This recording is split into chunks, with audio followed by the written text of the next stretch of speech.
Hi everyone, welcome to my channel. मैं हूं शिवानी। आज मैं एक ऐसी वीडियो लेके आई हूं जिसके बारे में मेरे पास अक्सर कमेंट्स आते हैं और वो टॉपिक है वजाइनल डिस्चार्ज, यानी लड़कियों का जो डिस्चार्ज आता है वो क्या नॉर्मल है आना और क्या नहीं है। वैसे तो मैंने इस पे पहले भी बात की हुई है और जो मेरी एक Q&A सीरीज है कमेंट चर्चा की जो हर फ्राइडे आती है उसमें भी कई बार मैंने इसका आंसर दिया है, लेकिन फिर भी अलग-अलग तरीके से इसके बारे में क्वेरीज आती रहती हैं, तो मैंने सोचा कि फिर से एक कंप्लीट वीडियो बनाया जाए इसके ऊपर, ताकि आपको एक ही वीडियो में आपके सारे क्वेश्चंस के आंसर मिल जाएं जो वजाइनल डिस्चार्ज से रिलेटेड हैं।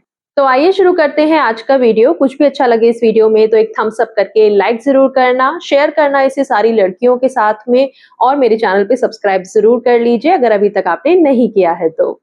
एक फीमेल अलग-अलग टाइम पे अलग-अलग तरीके का वजाइनल डिस्चार्ज देख सकती है अपना, और कौन सा वजाइनल डिस्चार्ज कंप्लीटली नॉर्मल है और कैसा वजाइनल डिस्चार्ज किस रीजन से आ रहा है, इस पे हम आज बात करने वाले हैं। और कौन से वजाइनल डिस्चार्ज थोड़ा सा अलार्मिंग है या ठीक नहीं है, या कब आपको डॉक्टर को सीक करना चाहिए, उस पे भी मैं आज बात करूंगी। तो सबसे पहले बात करते हैं कि जैसे आपकी पीरियड्स की साइकिल चलती है उसके हिसाब से आपका जो वजाइनल डिस्चार्ज है वो अलग-अलग तरीके का कैसे होता है। जब आपके पीरियड्स अभी-अभी खत्म हुए हैं, उसके बाद में जब आप नोटिस करो कि पैंटी पे थोड़ा बहुत कुछ-कुछ सा डिस्चार्ज आ रहा है, ये डिस्चार्ज थोड़ा-सा ट्रांसपेरेंट होगा, थोड़ा-सा हल्का-सा चिपचिपापन इसमें होगा, जैसे कि एग व्हाइट होता है। जब हम अंडे को तोड़ते हैं, जो लोग एग खाते हैं या जिन्होंने देखा है एग को, वो इससे ज़्यादा रिलेट कर पाएँगे कि जब हम अंडे को तोड़ते हैं, कच्चे अंडे को, तो उसमें 2 पार्ट निकलते हैं, एक येलो वाला और एक वो ट्रांसपेरेंट एग व्हाइट भी जिसे बोला जाता है। तो वो जो ट्रांसपेरेंट वाला एग व्हाइट है ना, वो जैसा होता है ना, कुछ उस टाइप का कि वो ट्रांसपेरेंट है, लेकिन थोड़ा-सा स्टिकीनेस भी है उसमें, तो इस टाइप का हो सकता है। एंड उसके बाद में जैसे-जैसे आपके पीरियड्स के जो साइकिल है वो आगे बढ़ेगी, ओव्यूलेशन की तरफ आप जाओगे, तो वैसे-वैसे ना ये डिस्चार्ज थोड़ा-सा बढ़ता जाएगा, इसका अमाउंट बढ़ता जाएगा। पहले अगर बहुत थोड़ा-सा आ रहा है, तो अब थोड़ा इतना ज़्यादा आ सकता है। लेकिन अभी भी इसकी कंसिस्टेंसी ट्रांसपेरेंट ही रहती है, और चिपचिपापन में आप देखोगे कि हो सकता है सेम वे में चिपचिपापन हो या थोड़ा-सा चिपचिपापन भी उसमें बढ़ जाए, स्टिकीनेस थोड़ी बढ़ जाए। अब जब आपका ओव्यूलेशन का टाइम आ गया, ओव्यूलेशन वो टाइम होता है जब आपका पीरियड का मिड टाइम होता है, बीच का समय होता है, और इस समय आपकी बॉडी रेडी होती है कि अगर आप इंटीमेट होते हो तो प्रेगनेंसी होने के सबसे ज़्यादा चांस हैं। और इस टाइम पे व्हाइट डिस्चार्ज होना या वजाइनल डिस्चार्ज होना सबसे ज़्यादा मैक्सिमम क्वांटिटी में होता है, और लगभग ये सभी फीमेल को होता है जो भी ओव्यूलेशन में हैं और जो फर्टाइल हैं, जिनकी बॉडी अभी प्रेगनेंसी अचीव कर सकती है, तो वो ये डिस्चार्ज ज़रूर फ़ील करती हैं। और नॉर्मल टाइम से ये ज़्यादा होता है। ओव्यूलेशन के टाइम पे आप थोड़ा ज़्यादा गीलापन फ़ील करोगे, ज़्यादा आपको डिस्कम्फर्ट फ़ील होगा। कई बार इस गीलेपन की वजह से आपको इन्फेक्शन भी हो सकता है, तो इसीलिए इस टाइम पे बहुत सारी गर्ल्स पैंटी लाइनर का यूज़ करती हैं या फिर थिक अंडरवियर का यूज़ करती हैं, जिससे कि वो ज़्यादा गीलापन फ़ील ना करें। और अगर आप नॉर्मल अपने अंडरवियर्स ही यूज़ करना चाहते हो, आप कोई थिक मटेरियल का अंडरवियर या फिर पैंटी लाइनर नहीं यूज़ करना चाहते, तो ऐसे में आप अपने अंडरवियर को बार-बार बदलते रहें, लाइक दिन में 3-4 बार भी बदलना पड़े, सो दैट्स फाइन। क्योंकि अंडरवियर को वॉश करना ज़्यादा सही रहेगा इसके कि आपको उस गीलेपन की वजह से इन्फेक्शन लग जाए। सो ये ओव्यूलेशन का टाइम जब खत्म होगा, ओव्यूलेशन के बाद वाला जो टाइम होता है, उसमें आप फ़ील करोगे कि ये जो डिस्चार्ज है वो थोड़ा-थोड़ा सा कम होने लग गया है पहले के कंपैरेटिवली, जितना ओव्यूलेशन के टाइम पे हो रहा था उससे थोड़ा कम होने लगेगा।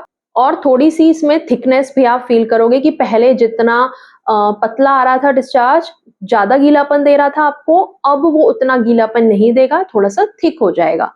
अब बात करते हैं पीरियड्स के जस्ट पहले वाले टाइम की, कि पीरियड्स आपके जस्ट आने ही वाले हैं और उससे पहले आपका जो डिस्चार्ज आ रहा है वो थोड़ा पिंकिश सा आ रहा है, मतलब कि नॉर्मल डिस्चार्ज में थोड़ा-सा ब्लड का थोड़ा-सा उसमें अंश है, तो वो पिंकिश जैसा आपको दिख सकता है, या ब्लड का ज़्यादा अंश है जिसकी वज़ह से वो थोड़ा ब्राउनिश दिख सकता है। सो पिंक डिस्चार्ज आना, थोड़ा ब्लड का उसमें मिला हुआ आना, या फिर ब्राउन डिस्चार्ज आना पीरियड्स के जस्ट पहले के दिनों में या पीरियड्स के जस्ट बाद के दिनों में भी कभी-कभी ऐसा हो सकता है। सो ये भी एकदम नॉर्मल है। कभी कभी जो पीरियड्स का ब्लड है वो थोड़ा पहले ऐसे डिस्चार्ज के फॉर्म में आना शुरू होता है, थोड़ी स्पॉटिंग सी शुरू होती है, एंड सेम वे में कभी कभी पीरियड्स खत्म हो गए लेकिन थोड़ा सा कोई रुका हुआ ब्लड है, कोई पुराना ब्लड है, आपकी पिछली साइकिल का थोड़ा रह गया तो थोड़ा ब्राउनिश कलर का भी हो सकता है।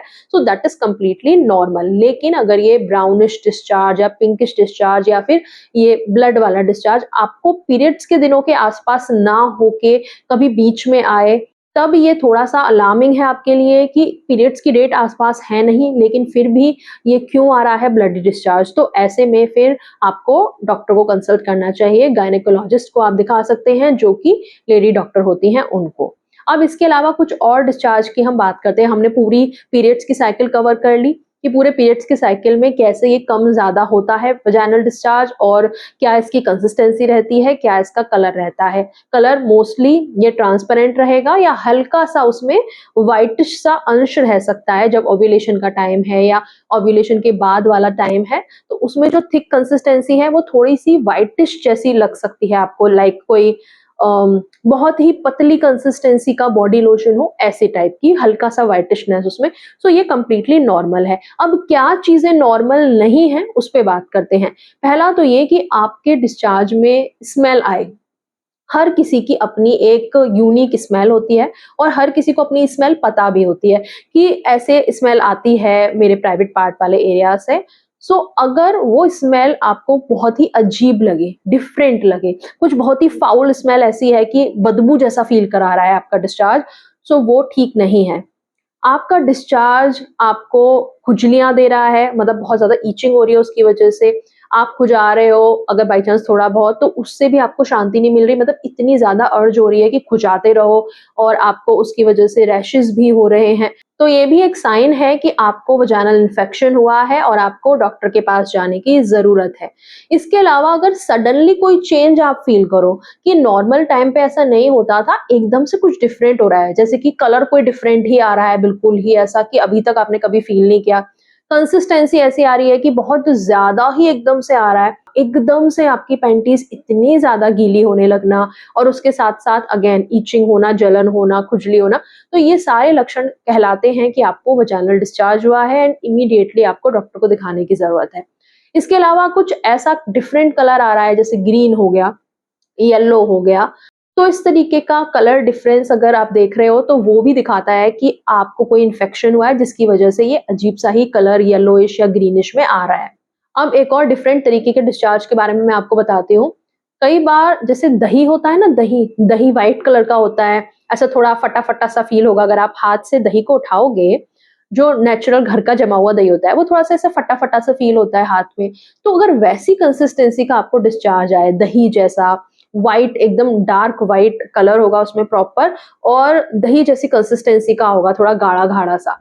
तो ये भी vaginal infection, fungal infection specially उसके लक्षण होते हैं और ये बहुत कॉमन होता है लोगों को लगना कि अगर आप बाहर का कोई टॉयलेट यूज़ कर लो, अगर आप इंटीमेट होने के बाद में ठीक से अपना हाइजीन मेंटेन ना करो या नॉर्मल अपनी लाइफ में ही आप हाइजीन मेंटेन ना करो, तो ये फंगल इन्फेक्शन बहुत ईज़िली आपको लग जाता है। लड़कों को भी लग जाते हैं कई बार, लेकिन लड़कियों को ज़्यादा चांसेस होते हैं इसके, और उनका ये जो डिस्चार्ज इस तरीके का आ रहा है, कर्ड टाइप का, दही जैसा, ये एक साइन होता है आपकी बॉडी आपको दे रही है कि समथिंग इज नॉट नॉर्मल और आपको इस पे ध्यान देने की जरूरत है।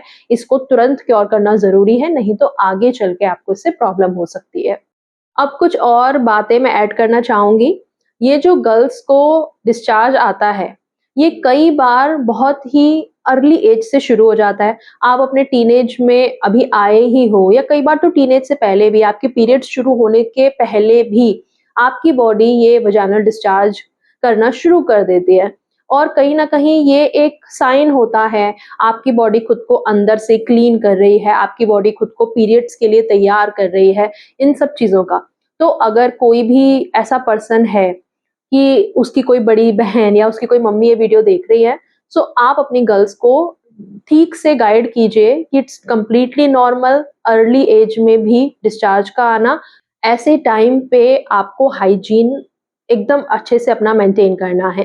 पैंटीज़ गंदा हो रहा है, गीला हो रहा है, उसको तुरंत से चेंज करो। एक गर्ल के पास इतनी इनफ पैंटीज़ होनी चाहिए कि वो मेंटेन कर पाए अपना हाइजीन, आप पैंटी लाइनर्स को भी इंट्रोड्यूस कर सकते हैं, जिससे कि आगे चल के उनको जब पीरियड्स आएंगे तो उस टाइम पे उनको पता होगा कि पैड्स कैसे यूज करने हैं। सो पैंटी लाइनर का भी आप उनको थोड़ा सा सिखा सकते हैं कैसे यूज करना है, और उस तरीके से एक मदर डॉटर वाला जो एक ईज होता है ना, कि भाई आप बात कर सकते हो चीजों के बारे में, सो वो आप शुरू से ही बिल्ड कर सकते हो। और इसके अलावा ये वाली टिप हर लड़की के लिए है, हर विमेन के लिए है, कि किसी भी पॉइंट पे आपको सफर नहीं करते रहना है। इट्स वेरी कॉमन कि हमें कोई इन्फेक्शन लग गया, कोई हाइजीन की प्रॉब्लम हो गई, हमने ठीक से नहीं मेंटेन कर पाए, बहुत करने के बाद भी मतलब कहीं ना कहीं मिसहैप हो ही सकता है आपका। सो इट्स कम्प्लीटली नॉर्मल, इसमें कुछ भी ऐसा शर्माने झिझकने की बात नहीं है कि आप डॉक्टर के पास नहीं जा रहे हो, नहीं दिखा रहे हो। अगर आप नहीं जाते हो तो उससे शायद बहुत और ज़्यादा प्रॉब्लम बढ़ सकती है। बहुत सारी लड़कियों को ये डाउट भी रहता है कि डॉक्टर के पास जाएँगे, वो पता नहीं क्या करेंगे, कैसे चेक करेंगे। सो उसके लिए मैंने अलग से वीडियो बनाई हुई है कि एक फीमेल को एक डॉक्टर कैसे चेकअप करती है, क्या प्रोसीजर रहता है, कौन-सी ऐसी सिचुएशन है जिसमें वो आपको रियली नीचे चेक करेंगे, और कैसी सिचुएशंस में बिल्कुल नहीं चेक करते, वो बस आपसे बात करके, आपका हाल पूछ के, कुछ टेस्ट रन करके, जैसे कि यूरिन टेस्ट वो कर सकते हैं आपका, आपको बोलेंगे कि ये कप में हमें यूरिन ला के दे दो। तो यूरिन अगर इन्फेक्शन है तो यूरिन टेस्ट करके सिर्फ वो पता लगा सकते हैं इन्फेक्शन है, और आपको दवाई दे सकते हैं, हाल-चाल पूछ के या आपकी सिचुएशन को देखते हुए आपको दवाई दे सकते हैं। सो ज़रूरी नहीं है कि हर सिचुएशन में आपको डाउन देयर चेक किया जाए, और अगर करना भी पड़ रहा है so she is a doctor, she is a professional, आपको इतना ज़्यादा घबराने की ज़रूरत नहीं है। हर फीमेल को इससे गुज़रना ही पड़ता है किसी न किसी पॉइंट पे, कि उनको वहाँ चेकअप कराना पड़े आगे चल के जब प्रेगनेंसी होगी, डिलीवरी होगी। सो ऑफ कोर्स ये वाली शर्म हमें निकालनी ही पड़ेगी, और मेरी वो वीडियो आप ज़रूर देखना, मैं यहाँ पे लिंक दूँगी कि कैसे एक डॉक्टर चेक करती है और किस-किस सिचुएशन में कैसे चेक किया जाता है, जिससे कि आपको थोड़ा-सा कॉन्फिडेंस मिले कि किसी भी पॉइंट पे सफ़र नहीं करते रहना है, डॉक्टर को दिखा लेना है। आज की वीडियो के लिए था इतना ही। आई होप आपको इससे बहुत सारी चीज़ें क्लियर हुई हों वजाइनल डिस्चार्ज के बारे में, और इसके अलावा भी मेरे पास क्वेश्चन आता है कि एक गर्ल जब बहुत ज़्यादा एक्साइटेड रहती है, जब वो सेक्सुअल इंटीमेसी में होती है, तो उस टाइम पे क्या कोई डिस्चार्ज आता है फीमेल का या नहीं आता है? तो उस पे भी मैंने अलग से बात की हुई है, मेरी वीडियो है उस पे भी, फीमेल सैटिस्फैक्शन एंड डिस्चार्ज उसका टॉपिक है। सो उसको भी आप देख सकते हैं, उस बारे में अगर जानना चाहते हैं, उसका लिंक भी मैं यहाँ पे आई बटन पे प्रोवाइड कर दूँगी। तो आज की वीडियो के लिए था इतना ही। आई होप आपको ये वीडियो अच्छी लगी हो। इसे एक थम्स अप करके लाइक ज़रूर करें, शेयर करें इसे सारी गर्ल्स के साथ में जिनको भी आप जानते हो, जो भी गर्ल्स आपके कॉन्टैक्ट में हैं, सब तक ये वीडियो पहुँच जाना चाहिए, क्योंकि मुझे पता है गर्ल्स बहुत सफ़र करती हैं और बहुत डाउट में रहती हैं क्या नॉर्मल है और क्या नहीं।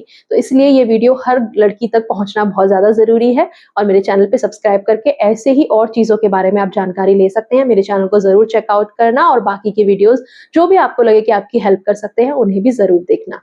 आज के लिए इतना ही, चलती हूँ, मिलूँगी आपसे अगले वीडियो में एक नए टॉपिक के साथ। तब तक के लिए बाय, टेक केयर।